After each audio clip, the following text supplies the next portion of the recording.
Hi, this is Mark from JLC.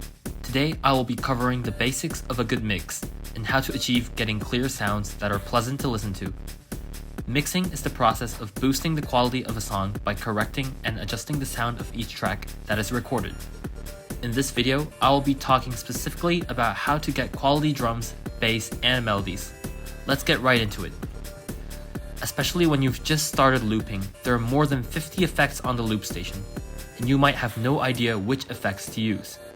I hope this video will be an opportunity for you to know more about these effects, and even if you have been looping for quite a while, some parameters for specific effects may be useful, so please watch this video till the end. Also, please note there are no rights or wrongs in mixing and sound design. What I'm showing you today are sounds of my taste. The sound of each person's voice and beatboxing will be different, and the sound will vary depending on the microphone you are using. It is great if you can refer to this video and change the parameters according to the sounds you want to achieve.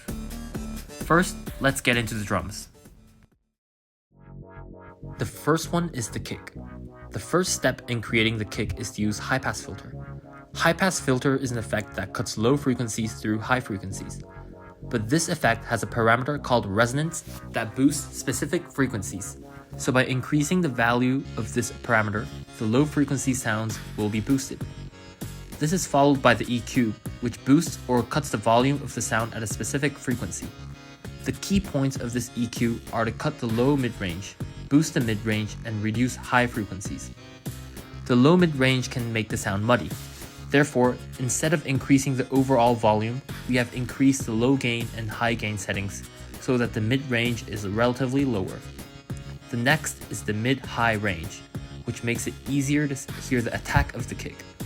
Without these frequencies, the kick will sound blurred, and the rhythm of the song will not be clear.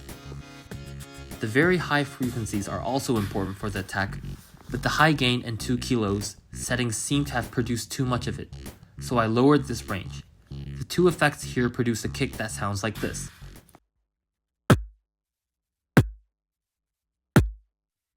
The sustainer can be used to add more attack to the sound, and the preamp can be used to stabilize the sound to give it more presence, like this.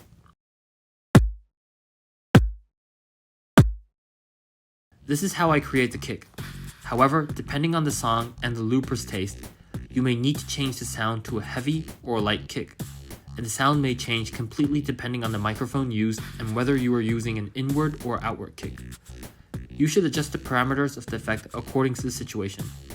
I use an outward kick, and I input the kick so that the sound of my breath does not enter the microphone as much as possible. Next, let's look at how to create the hi-hats. To create the sound, we apply an EQ and reverb, which reduces the low frequencies, boosts the high frequencies, and adjusts the mids and high frequencies to make the sound easier to hear.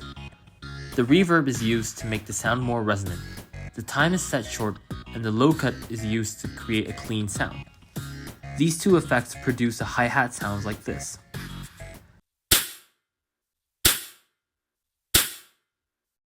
The chorus adds width to the sound, and the preamp stabilizes the sound.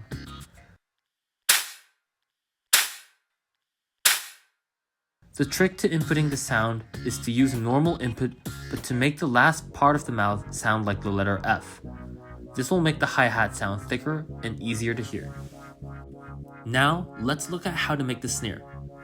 To create the sound, the chorus and EQ are applied.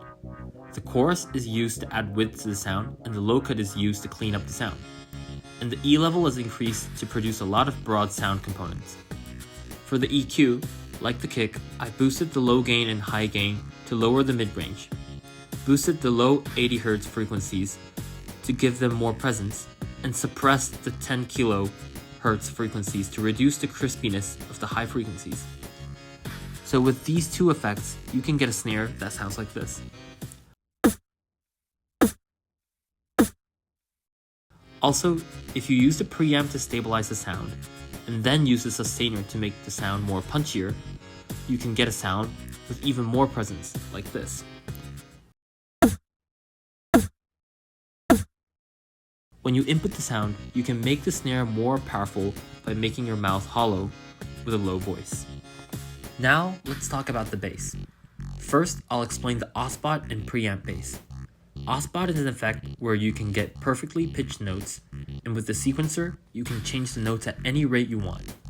The preamp will distort the sounds, and by using core metal, you can boost the low frequencies and get clear, powerful bass lines. With these two effects, you can get this kind of bass.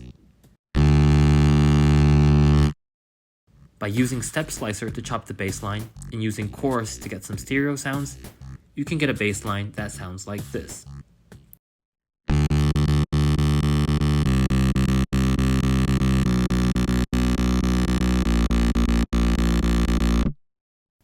Next, I'll explain the bass made from granular delay and transpose.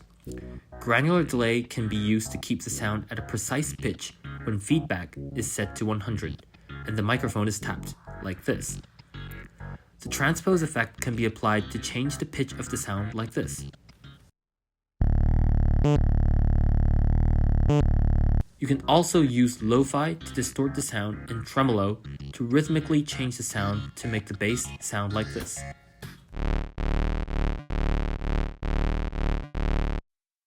Finally, I would like to explain some stereo effects that are important for improving the mix of the Loopstation.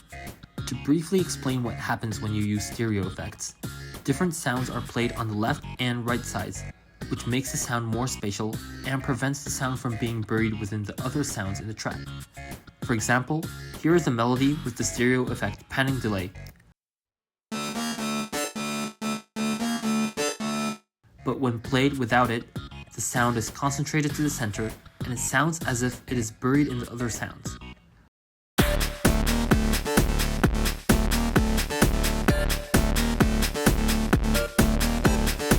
When panning delay is applied, the sound is heard from the side, so the melody is separated from the bass and drums, making it easier to hear.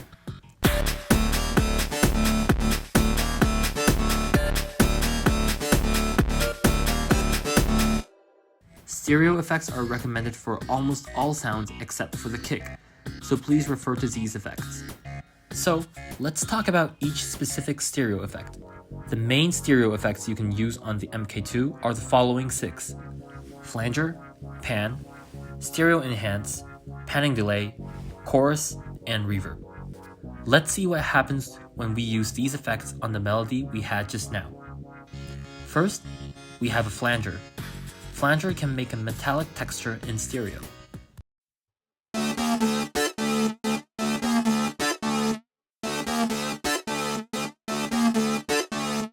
Flanger has a parameter called separation, and the larger this parameter is set, the more stereo the sound becomes.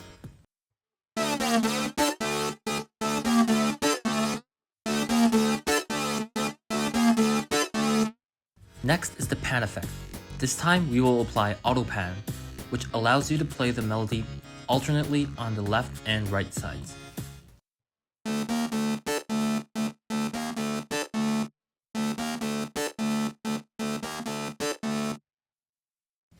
Next is stereo enhance.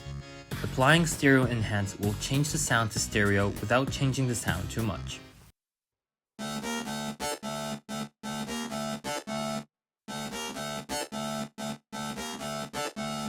Next is panning delay. Panning delay allows you to delay the sounds alternating from left to right.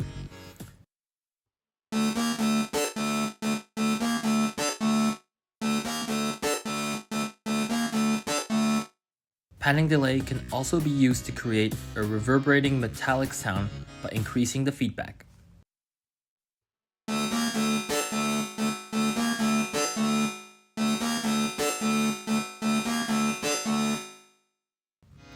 Next, we have the chorus. Chorus allows you to put the harmonics of the original sound to stereo.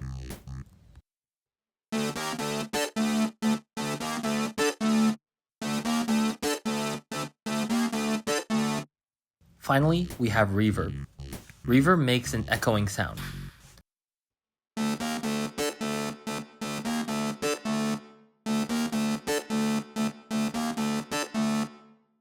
These are the 6 stereo effects on the Loopstation. Finally, let's listen to how these effects sound in the track.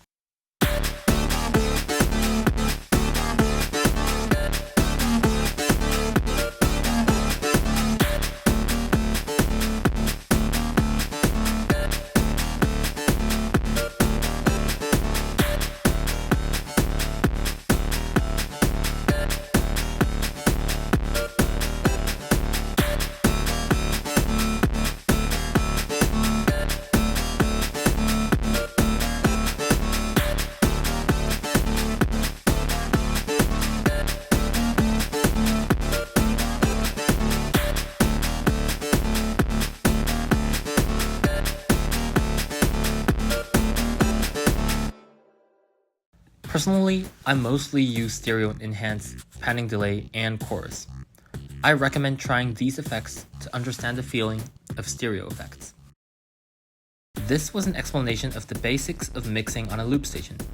To improve your mixing skills, it is important to have a lot of experience, and it takes time to experiment with different effects and to think about how you can improve your own compositions.